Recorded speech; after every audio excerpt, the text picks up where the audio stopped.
Trust. It's the foundation of every relationship. It's what holds a marriage together. What keeps a family from falling apart? What makes a congregation believe in their leader?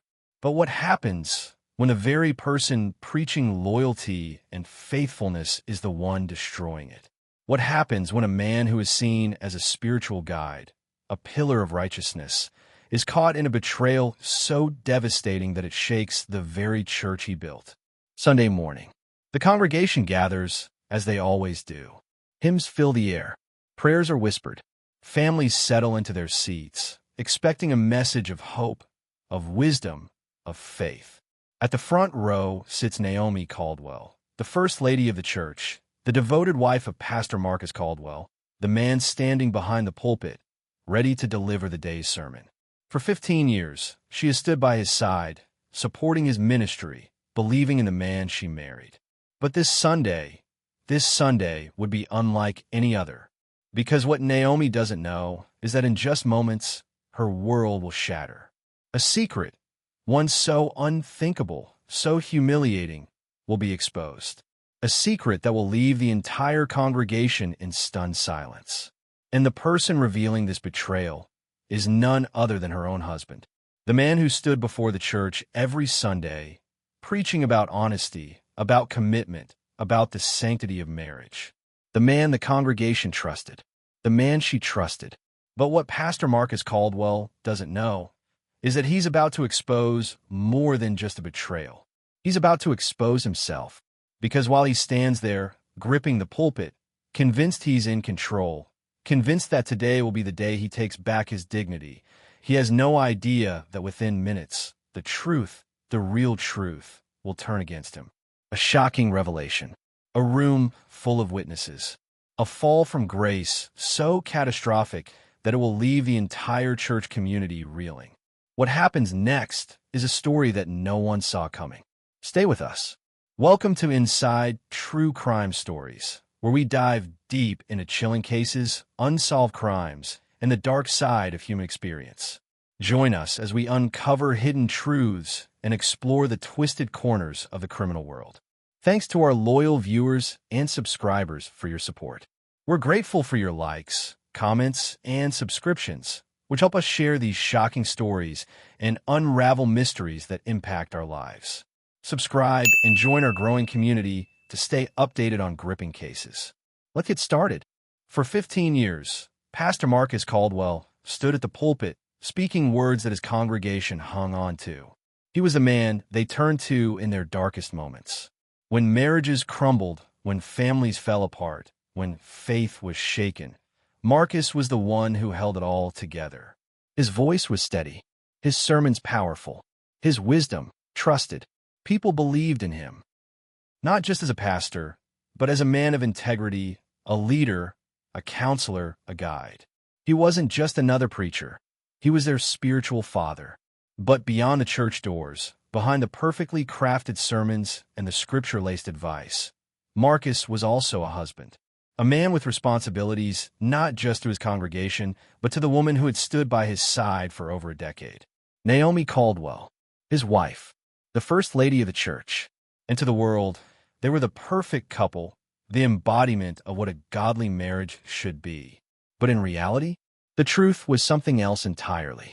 Naomi Caldwell was more than just a pastor's wife. She was a pillar of the church, a woman of grace, of poise, of strength. She was the one people looked up to, the one who counseled the women of the congregation, the one who prayed over struggling marriages, the one who stood beside her husband every Sunday as a symbol of faithfulness and unity. She was the image of a woman who had it all: a strong marriage, a respected name, a deep, unwavering faith. But there's something about trust. It makes you blind. When you believe in someone so deeply, you never question their actions. You never doubt their words. And for years, Naomi never did. She believed in her husband. She trusted him. She built her entire life around the man she had promised to love and support, until the day she realized she didn't really know him at all. Every church has its strong, dependable men, the ones who never waver, the ones who dedicate their lives to faith and service. That was Deacon Jared Wilkins, a man known for his humility, his kindness, his devotion to God. A husband, a father, a man who took his vows seriously. He and his wife, Jasmine, had been part of the church for years. They sat in the same pew every Sunday. They attended every Bible study. They were the couple that everyone saw as blessed, solid, unshakable.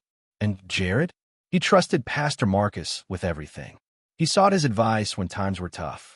He listened when Marcus spoke about faith and commitment. He believed that his pastor was a man who lived by the same principles he preached. What Jared didn't know was that the very man he trusted was closer to his wife than he ever imagined. Jasmine Wilkins knew exactly who she was supposed to be. A good wife, a devoted believer, a woman who stood by her husband's side, played her role in the church, and carried herself with grace. And for the longest time, that's exactly who she was. She recited scripture with sincerity. She sang in the choir with passion. She smiled at Naomi every Sunday with warmth and respect. But behind that smile was a secret. Because while Naomi believed she was looking at a friend, she was really looking at the woman who had crossed every line, the woman who had broken a bond that should have never been touched. It started as nothing more than innocent conversations. Small moments of connection, a few extra words exchanged after service. Then it turned into something else. Late-night phone calls that should have never happened. Quiet meetings in places no one would notice. A betrayal that should have never existed. And yet, Jasmine continued to stand beside her husband, continued to sit in the same church where the man she was secretly involved with preached about morality, about integrity, about being faithful. Every Sunday, she bowed her head in prayer. Every Sunday, she recited scripture. Every Sunday, she looked Naomi in the eyes, knowing full well what she was hiding. But secrets have a way of coming to light. And when they do, they don't just destroy the people keeping them. They destroy everyone around them. Doubt is like a small crack in a foundation. At first, it's barely noticeable. A tiny shift, a subtle change. But as time goes on, that crack grows. It spreads. And before you even realize it, the whole structure starts to fall apart. For years, Pastor Marcus Caldwell never had a reason to question his wife. Naomi had always been constant, reliable, a woman of faith and loyalty. If she wasn't at his side, he knew she was where she needed to be, whether at the church, at work, or handling responsibilities at home. But lately, something felt different. Something didn't sit right. Suspicion doesn't always come as a loud knock on the door. Sometimes it starts as a whisper, a quiet thought in the back of your mind that you try to ignore. A feeling, a sense that something isn't quite right. And for Pastor Marcus Caldwell, that feeling had been growing for weeks. At first, he told himself he was imagining it. Naomi had always been a devoted wife. Faithful, reliable, a woman who never missed a church service unless she had to. But lately, things were different. She started missing gatherings, important ones. The church leadership meetings where she was expected to be present. The prayer circles she used to lead. Even Sunday services, she arrived late, distracted, as if her mind was somewhere else. And then there were the late nights. At first, it was once or twice, staying longer at the hospital because of a busy shift. But then it became a habit. More nights away, more excuses. And when Marcus asked, she always had an answer. Always had a reason. Always looked him in the eye and told him it's just work. Nothing more. But Marcus wasn't sure anymore. Naomi had always been open with her phone. She used to leave it sitting on the kitchen counter, unlocked, untouched for hours. She never cared if Marcus picked it up to check something. But now it was different. Suddenly, her phone was always in her hands. If she wasn't using it, it was face down on the table. If she left the room, it went with her. At night, she placed it under her pillow, something she had never done before. And the calls always came when Marcus wasn't around. Late at night, when he was already in bed, early in the morning before he even woke up, he noticed how she would step out of the room to answer, how her voice became softer, lower, careful. One night, Marcus decided to check. While Naomi was in the shower, he reached for her phone. But the moment he tried to unlock it, a new passcode screen appeared. She had changed her password, and that was when he knew something wasn't right. One evening, Naomi told Marcus she had an overnight shift at the hospital. It wasn't unusual. Her job often demanded long hours. She kissed him on the cheek, grabbed her bag, and walked out the door like it was just another night. But for some reason, Marcus couldn't shake the feeling in his gut. It gnawed at him, made him restless. At midnight, he picked up his phone and called the hospital. "Hello, this is Pastor Caldwell. My wife, Naomi Caldwell, is working the overnight shift tonight. Could you connect me to her floor?" The receptionist's voice was casual, uninterested. "I'm sorry, sir, but Mrs. Caldwell isn't scheduled tonight." Marcus's grip tightened around the phone. "Are you sure?" "Yes, sir. She's not on shift tonight." The call ended. And for the first time, Marcus felt something he hadn't felt in years: doubt. Real, heavy, undeniable doubt. But it wasn't just Marcus who was noticing things. The whispers had started. Quiet conversations among members of the congregation. Hushed voices that fell silent when he walked by. Then came the moment he couldn't ignore. After midweek service, Marcus stood in the hallway near his office. Two women, a nurse from Naomi's hospital and another church member, were talking just around the corner. They hadn't seen him. They didn't know he was listening. "I saw her again," the first woman whispered. This time, they weren't even trying to hide it. "I know," the other said, her voice nervous. "And always with that same man. It's getting obvious. If Marcus ever finds out, I don't know what will happen." Marcus's heart pounded in his chest. His hands clenched at his sides. He wanted to step forward, demand answers, make them say it to his face. But he didn't. He just stood there, listening, trying to breathe through the weight of what he had just heard. Naomi, his wife, the woman he had built his life with. Was she really capable of this? Marcus couldn't let it go. The more he thought about it, the more it consumed him. He watched Naomi closely. Every glance at her phone. Every time she stepped away to take a call. Every moment she was late. He started keeping track. What time she left, what time she returned. How long she took to answer a text. How quickly she closed her screen when he walked into the room. But it wasn't enough. He needed proof. So one night, when Naomi said she was going to work, Marcus followed her. He didn't know what he expected to find. Maybe he would see her car pulling into the hospital parking lot, and he would realize he had been wrong all along. Maybe this was all just paranoia. Maybe she really was just working. But as he sat in his car, watching from a distance, he saw her pull into a parking lot. A parking lot that wasn't the hospital. A man was already waiting. The car door opened. Naomi stepped out. And then, without hesitation, she walked straight into his arms. And in that instant, Marcus knew he wasn't imagining things. He wasn't paranoid. He wasn't overthinking. The truth was right in front of him. And now, he had a choice to make. Does he confront her? Does he wait? Does he let the secret unravel on its own? Or does he do something far worse? Something that will change everything? Because what happens next is something no one saw coming. Marcus couldn't keep this to himself any longer. He needed guidance. He needed clarity. He needed someone to tell him that he wasn't losing his mind. So he turned to the man he trusted most, Elder Raymond Carter, a longtime friend, a spiritual mentor, a voice of reason. If anyone could help him make sense of what he was feeling, it was Raymond. "Brother, listen to me," Raymond said, his voice steady but cautious. "You need proof, real proof, not whispers, not assumptions. You have to be careful, because once you open this door, you may never be able to close it again." Raymond's words were wise, measured, but Marcus had already convinced himself that the truth was clear. He nodded, but deep down, he had already made up his mind. He just needed confirmation, evidence, something to show the world that he was not a fool, that he had been right all along. And that's where the real mistake was made. Because while Elder Raymond tried to calm Marcus, someone else was listening. Someone who had been waiting for an opportunity just like this. Deacon Lionel Brooks was not just a member of the church. He was an ambitious man.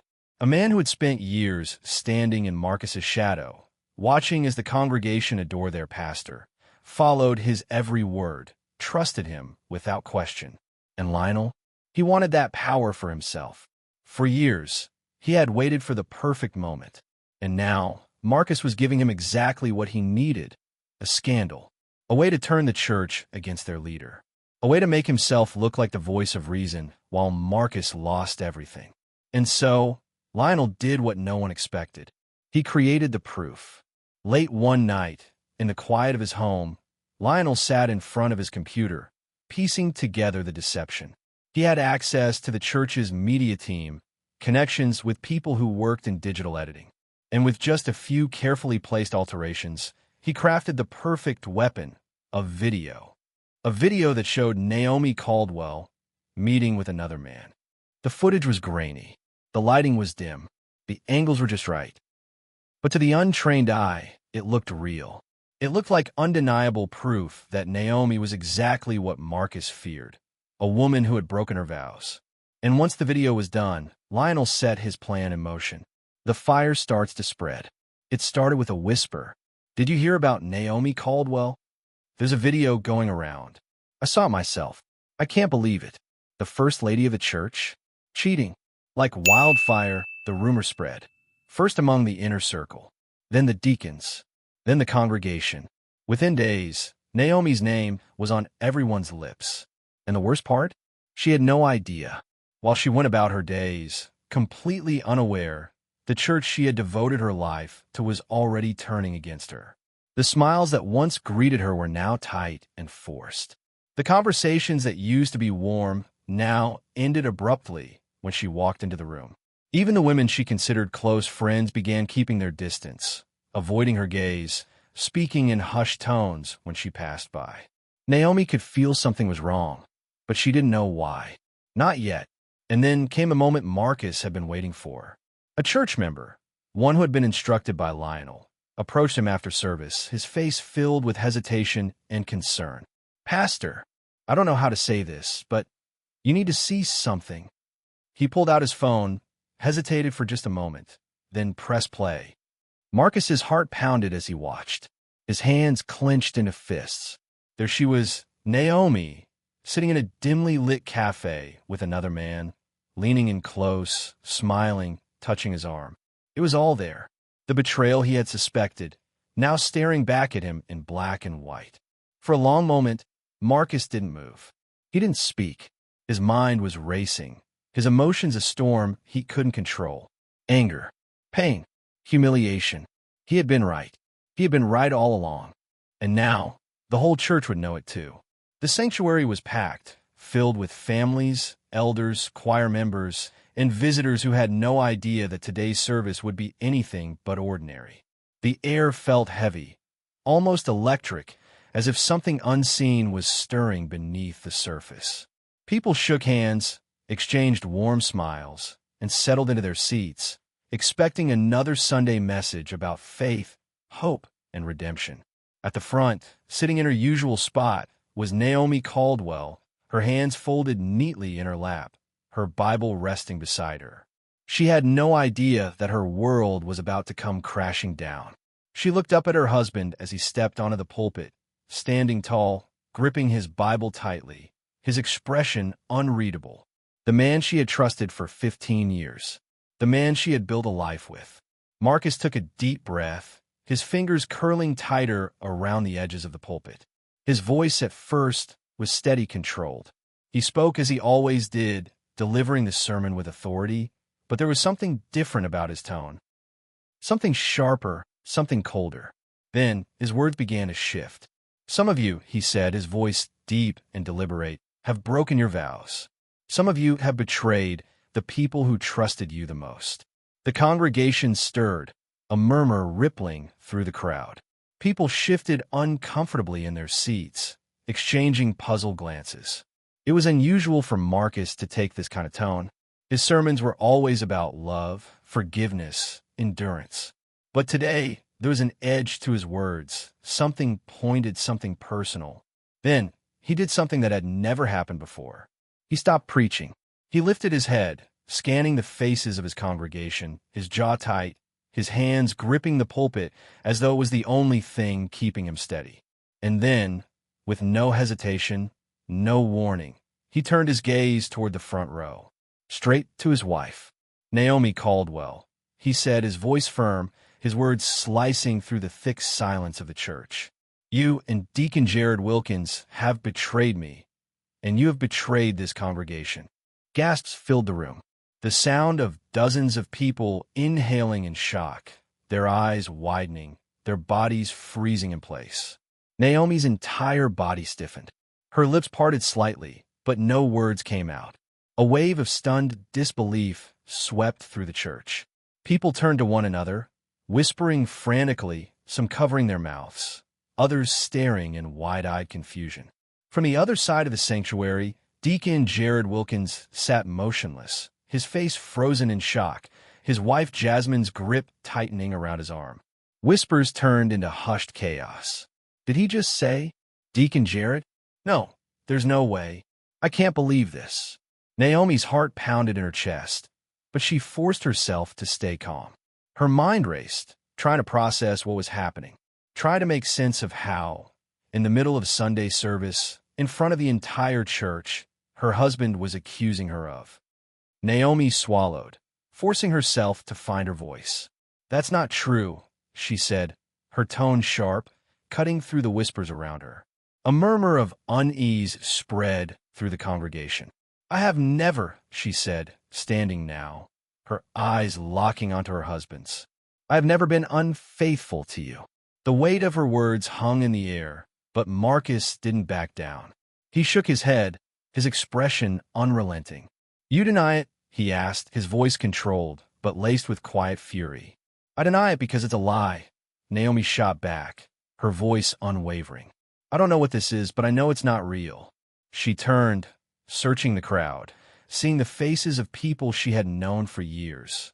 People who were now looking at her with uncertainty, some with pity, others with disbelief. And then Marcus reached for something, a small remote. He pressed a button, and the screen behind him flickered to life. The room fell into complete silence. The video played. The entire congregation gasped. A woman covered her mouth. A man in the back shook his head. Someone whispered, "No way." Naomi felt the air rush from her lungs. Her legs felt weak. She had never seen this video before. She had never been in that moment. And yet there was evidence. Fabricated evidence. From the other side of the church, Deacon Jared Wilkins stood abruptly, his face red with anger. "This is a lie." His voice boomed, echoing through the sanctuary. "This video, it's fake. I have nothing to do with your wife, Pastor Marcus. This isn't real." The congregation erupted in even more whispers. The confusion thickened. And then another voice spoke up. From the back of the church, a woman, one of the younger members, rose to her feet. "I've seen that video before," she said, her voice steady. "It's fake." Marcus's jaw clenched. She turned to the church's media team, pulling out her phone, her fingers moving quickly as she searched for something. A moment later, the screen changed. A different video played.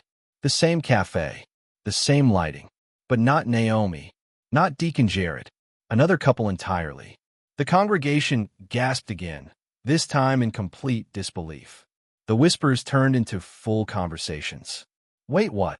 This was edited? Somebody faked this." Naomi felt her heart pounding as she looked back at Marcus. His face had gone pale. His breathing had changed, because for the first time, doubt flickered in his eyes. And then, from the very back of the church, another man rose. A man the congregation recognized. A man who, for years, had worked as a private investigator before finding his faith. "I wasn't going to say anything," he said, his voice steady. "But after what just happened here today, I can't stay quiet anymore." Naomi turned toward him, her pulse pounding, because somehow she already knew. Whatever this man was about to say, whatever truth was about to come out, it would change everything. And Marcus? For the first time since stepping onto that pulpit, he felt something new, something unexpected. Fear. The truth was coming. And this time, it wasn't Naomi who would have to face it. The weight of silence hung over the sanctuary like a storm cloud that had just unleashed its fury. The air was thick, suffocating, heavy with the kind of tension that couldn't be undone.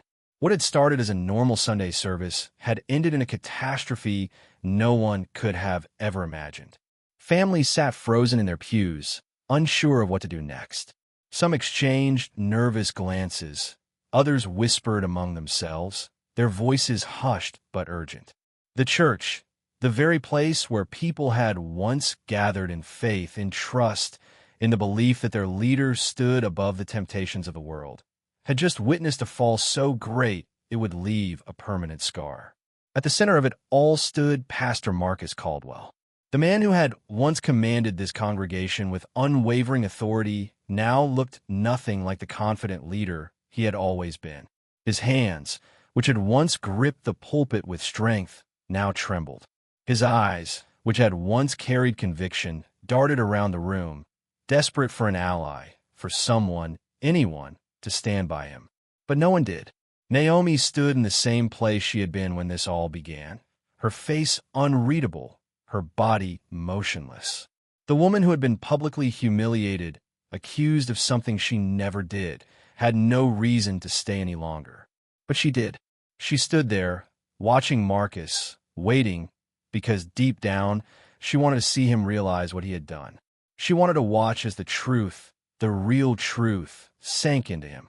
From the back of the church, the private investigator who had exposed Marcus's deception remained standing, his phone still in his hand, the evidence still fresh in the minds of every single person in that room. The congregation had watched the videos. They had seen the proof. The accusations against Naomi had been fabricated. The betrayal that Marcus had so confidently pinned on his wife was a lie. And the most damning truth of all, Marcus was the real cheater. For weeks, he had stood in judgment of Naomi. For weeks, he had let suspicion consume him, let paranoia eat away at his trust. But the entire time, he had been the one guilty of the very thing he was so eager to expose. The whispers started again, but this time, they weren't about Naomi. They were about him. Unbelievable. Our pastor, with another man's wife. All this time, and he was the one breaking his vows. I trusted him. I believed in him. People's voices rose, their tones filled with disappointment, disbelief, and in some cases, anger. And then an elder stood. Not just any elder. Elder Franklin Wells, a man who had served this church for over 30 years. His presence alone demanded silence. And as soon as he took a step forward, the congregation quieted. His face was unreadable, but his eyes carried the weight of decades of service, of faith, of loyalty to the church, to its members, and most importantly, to the truth. He turned to Marcus. Pastor Caldwell, he said, his voice steady, unwavering, filled with something stronger than disappointment. You have left us no choice.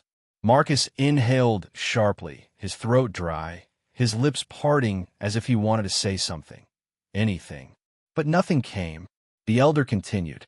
This congregation has stood behind you for years. We have prayed for you. We have trusted you. We have followed your guidance, believing that the words you spoke came from a place of truth and integrity. But today, he shook his head, glancing at the shocked faces around him before looking back at Marcus. Today, you have shown us who you truly are. Another elder stood, this time Elder Lorraine Martin, a woman who had been one of Naomi's closest confidants. I sat in this very church just last week, she said, her voice sharp, her disappointment cutting deep, listening to you preach about faithfulness, about trust, about honoring one's vows. I believed every word that came from your mouth. She shook her head. But now I see that those words were nothing more than a performance. More voices joined in. People who had once called Marcus their leader, their counselor, their guide. A woman in the choir shook her head in disgust. You let us believe she was the one who betrayed you. You made all of us turn our backs on her, humiliate her, while the whole time, you were the one lying. A man from the deacon's section stood. You were supposed to be an example. And now, what are we supposed to tell our children? That the man they looked up to is nothing more than a hypocrite. Marcus felt like the walls were closing in on him. It was happening too fast. He had thought this moment would be different. He had thought he would be in control. But now he was standing in the middle of the ruins he had created. His gaze flickered toward Naomi, hoping, maybe for some kind of mercy. But she wasn't looking at him with anger anymore. She was looking at him like she didn't know him at all. And that hurt more than anything. She reached for her purse, straightened her shoulders, and without a word, turned toward the doors of the church. She walked slowly, her heels clicking against the polished floor, the sound echoing through the silent sanctuary. No one stopped her. No one called after her. And then Jared Wilkins stood. Unlike Marcus, Jared had never been a man who sought attention, who wanted the spotlight. He had always been humble, quiet, deeply devoted to both his wife and his faith. But today he stood with the weight of a man who had been deeply wronged. He looked at Marcus, and there was no anger in his expression, no hatred, just sadness, shame. Without a word, he turned and followed Naomi. His wife, Jasmine, sat frozen in her seat, her face pale, her hands trembling in her lap. She didn't call after him. She knew better. She knew that there was nothing left to say. One by one, the congregation members rose. Some shook their heads. Some whispered in disappointment. Others simply walked out, leaving behind the man who had once led them with confidence, with power, with what they had believed was righteousness. And then, Elder Franklin Wells turned to Marcus one last time. Pastor Caldwell. He paused, his voice filled with a sorrow so deep it felt like a knife to the heart. Effective immediately, you were to step down from your position. A final gasp swept through the remaining members of the church. Marcus let out a shaky breath, his grip tightening on the pulpit. "This is my church," he whispered, barely able to get the words out. But the elder shook his head. "No, Marcus," he said, "not anymore." And just like that, it was over. His ministry, his power, his reputation, gone. The people who had once followed him, who had once looked to him for guidance, were walking away, leaving him standing in the ruins of everything he had built. And the worst part? He had done it to himself. The weight of the moment lingers, the echoes of betrayal still fresh in the minds of everyone who witnessed it. A man who once stood as a leader, a husband, a guide, now reduced to nothing but the consequences of his own deception. Naomi walked away with her dignity intact, while Marcus was left standing in the ruins of his choices, a fallen figure in the very place where he once held power. But now, the question is yours to answer. What do you think? If you were Naomi, would you have handled it differently? Would you have confronted Marcus sooner? Walked away before it all exploded? Or do you believe she did exactly what needed to be done? And what about Marcus? Did he get what he deserved? Was this justice? Or was there a point where he could have changed his fate? Was it paranoia that led him down this path? Or was it the weight of his own guilt? We want to hear from you. Let us know your thoughts in the comments below. And this is just the beginning. If you think this story was shocking, wait until you hear what we're covering next. Another scandal, another betrayal, another truth that was never meant to come to light. Subscribe now and turn on the notification bell, because you won't believe what happens next.